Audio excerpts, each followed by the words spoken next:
व इय्याका नस्तईन। फिरदौस शमीम नकवी, पाकिस्तान तहरीक इंसाफ से मेरा 27 साल से ताल्लुक है।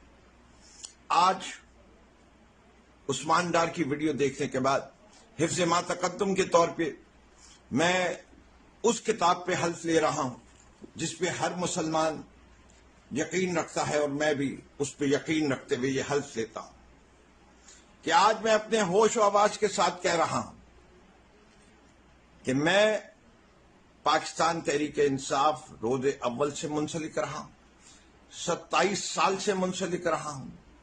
मुझे मेरे कायद ने कभी तशद्दुद की सियासत का सबक नहीं दिया। हम पुरअमन सियासत करने वाले लोग हैं, पाकिस्तान से मोहब्बत करने वाले लोग हैं, पाकिस्तान की वजूद के ऊपर अपनी जान निसार करने वाले लोग हैं, और हम कभी अपने मुल्क को नीचा नहीं होंगे, सरनगू नहीं करने देंगे।